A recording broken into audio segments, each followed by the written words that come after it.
Saudara-saudara, setelah membahas mengenai cryptocurrency, saatnya kita coba mendalami cryptocurrency pertama yang dikenal menggunakan distributed ledger, yaitu Bitcoin. Bitcoin ini, saudara-saudara sekalian, merupakan suatu peer-to-peer network ya yang memaintain public decentralized ledger ya dari digital money yang diberi nama Bitcoin itu tadi. Nah, kekuatan, kekokohan, integriti dari catatan-catatan ledger tadi dilakukan melalui konsensus antara berbagai pihak di atas suatu protokol sistem berbasis algoritma matematik yang sudah tersedia. Nah, supply dari Bitcoin sendiri fix 21 juta hingga tahun 2140. Satu Bitcoin sekarang ratusan juta, dan sebenarnya Bitcoin itu bisa dipecah-pecah menjadi satuan-satuan kecil, misalnya 0,001 Bitcoin dan lain sebagainya. Nah, ownership dari Bitcoin itu sebenarnya tidak lain adalah pencatatan siapa yang memiliki koin tersebut dalam sebuah ledger.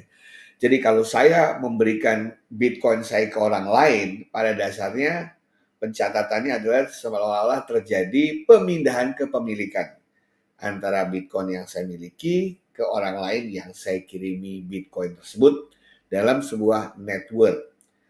Karena network ini atau jaringan ini dipergunakan sebagai platform untuk mengirim dan menerima Bitcoin, maka sering dikatakan untuk mempermudah pemahaman orang Bitcoin sebagai the Internet of Money. Itu yang disampaikan. Siapa pengembang awalnya? Orang kalau bicara Bitcoin pasti tidak lepas dari suatu nama, yaitu Satoshi Nakamoto.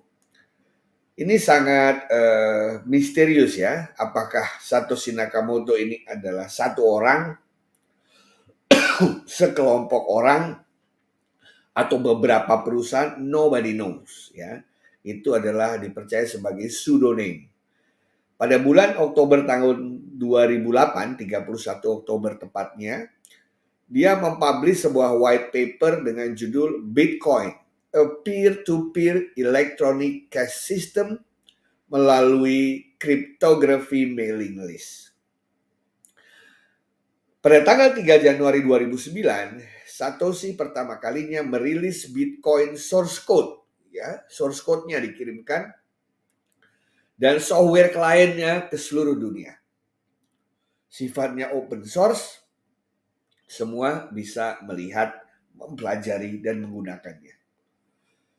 Pada tahun 2009 sampai 2010, Satoshi mengupdate source code itu, kemudian dia menulis lebih dari 80.000 kata untuk menjelaskan cara kerjanya, kenapa itu bisa menjadi masa depan dalam cryptocurrency dan lain sebagainya. 2 tahun kemudian, tahun 2011, nama Satoshi hilang dari peredaran. Pesan terakhir yang disampaikan bahwa dia sedang ada pekerjaan lain atau dia sedang menekuni pekerjaan baru lain. Nah, banyak orang yang mencoba menginvestigasi siapa orang ini dari berbagai cara. Cara forensik, dari forensik tulisannya, secara psikologi dan lain sebagainya. Karena Satoshi Nakamoto dipercaya itu adalah pseudonym, karena belum pernah ada nama-nama itu yang pernah ditemukan sebelum ada Bitcoin. Kemudian ada yang bilang katanya dia adalah seorang laki-laki 38 tahun tinggal di Jepang.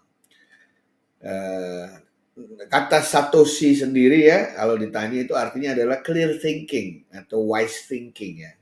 Pemikiran yang bijaksana gitu ya. Dan kalau dilihat, kalau seandainya dia individual, dia pasti sangat jenius. Karena untuk bisa membangun sistem ini, dia harus jago C++ ya, programmer C++ yang handal. Dia jago ekonomi ya, demand supply dan lain sebagainya. Dia jago sekali kriptografi, dan jago peer-to-peer networking. Inilah yang membuat orang kemarin curiga. Jangan-jangan ini sekumpulan orang atau bahkan beberapa perusahaan gitu ya. Dan yang lebih menarik lagi, dia menulis bahasa Inggrisnya itu sempurna. Nah, kalau dia memang warga negara Jepang yang mungkin bahasa ibunya bukan Inggris, mestinya pasti bahasa Inggrisnya tidak sempurna, tapi di bahasa Inggrisnya sempurna. Ya, bahkan awalnya dia menggunakan American spelling. Tapi beberapa lama kemudian dia menggunakan British spelling. Dan dia banyak menyitir berbagai tulisan yang ada di koran-koran atau literatur di Inggris, ya. Ya terlepas dari apapun kontroversi mengenai yang bersangkutan, Bitcoin konsep berada dalam konteks seperti ini. Jadi ada istilah yang namanya Bitcoin Client. Bitcoin Client adalah software, aplikasi yang tugasnya menerima atau mengirimkan Bitcoin yang kita miliki. Dan sebagaimana seperti di bank, ada yang namanya Bitcoin address, alamat Bitcoin, yaitu alamat wallet kita, alamat dompet digital kita. Ya, merupakan campuran dari huruf-huruf alfanumerik yang panjang seperti random begitu ya. Kemudian blockchain adalah suatu catatan transaksi, ya, struktur data yang isinya catatan transaksi mengenai perpindahan tangan dari satu Bitcoin ke Bitcoin yang lain, dari satu tangan ke tangan yang lain, tercatat semua dalam sebuah public ledger secara terdistribusi ke banyak orang, dan semua itu berjalan di sebuah yang namanya Bitcoin Network, yaitu kumpulan dari komputer-komputer di mana transaksi Bitcoin terjadi, di mana satu Bitcoin dikirimkan ke Bitcoin yang lain dengan menggunakan tadi Bitcoin client software-nya, Bitcoin address tujuan dan asalnya, blockchain adalah model pencatatannya, dan network adalah infrastrukturnya. Itulah konsep dari Bitcoin yang dipergunakan. Nah, Bitcoin Wallet sendiri itu sebenarnya merupakan software program. Karena dia merupakan software, dia bisa ditaruh di notebook, bisa ditaruh di tablet, bisa ditaruh di handphone, bisa ditaruh di PC, dan perangkat-perangkat komputasi lainnya. Nah, payment methodnya karena harus membutuhkan dompet digital tadi, maka orang yang ingin menyimpan Bitcoin dan menerima atau mengirimkannya harus memiliki wallet tadi.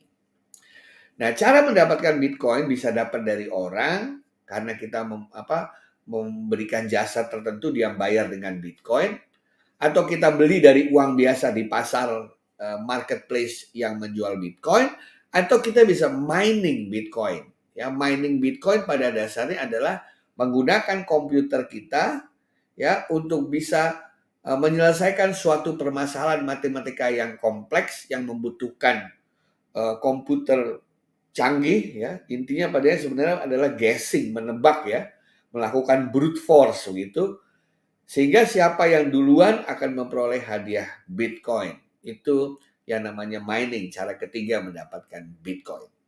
Atau yang tadi kita menukar Bitcoin dengan currency lain yang kita miliki. Jadi seperti itulah cara kita mendapatkan Bitcoin. Nah, Bitcoin sendiri ya untuk mengamankannya menggunakan key public key infrastructure ya. Nah, artinya di dalamnya itu kita menggunakan dua kunci publik dan kunci private. Kunci private adalah semacam password yang hanya saya yang memiliki, orang lain tidak ada yang tahu. Sementara kunci publik adalah kunci yang saya miliki yang seluruh dunia boleh tahu. Kunci publik itu berelasi dengan nomor wallet kita. Jadi kalau ada orang ingin mengirimkan Bitcoin-nya ke tempat kita akan berikan kunci publik itu, atau dia bisa melihat kunci publik itu yang berelasi dengan rekening kita sehingga dia bisa mengirimkannya ke kita. Sementara private key kita adalah kunci pasangannya. Sehingga kalau seseorang mengirimkan sesuatu ke kita dengan menggunakan public key kita, tapi orang lain yang mencoba mengambilnya tidak bisa, karena harus membutuhkan kunci satunya, yaitu kunci private yang kita miliki. Nah, inilah yang dibutuhkan untuk membuat jejaring Bitcoin dalam blockchain itu aman, karena tidak sembarang orang bisa mengirim atau menerima kecuali yang bertransaksi memiliki private key dan public key-nya masing-masing. Saudara-saudara sekalian, sekarang Bitcoin Exchange bisa terjadi di mana-mana, marketplace-nya banyak, trading-nya banyak, orang yang tidak mau capek-capek mining bisa membelinya gitu ya. Dan memang kalau mining ada kelebihan-kelebihan yang bisa dicapai. Di samping saya bisa menjadi pencatat ledger, saya mendapat komisi, saya juga mendapat hadiah Bitcoin. Tapi untuk melakukan itu Anda membutuhkan investasi yang besar. Nanti akan dijelaskan di bagian mining Bitcoin. Sementara kalau kita hanya memiliki komputer kecil, kita harus bergabung dengan penambang-penambang lain yang sering disebut sebagai konsep mining pool. Seperti itu. Oke, jadi itulah the ABCs inti dari konsep Bitcoin. Terima kasih.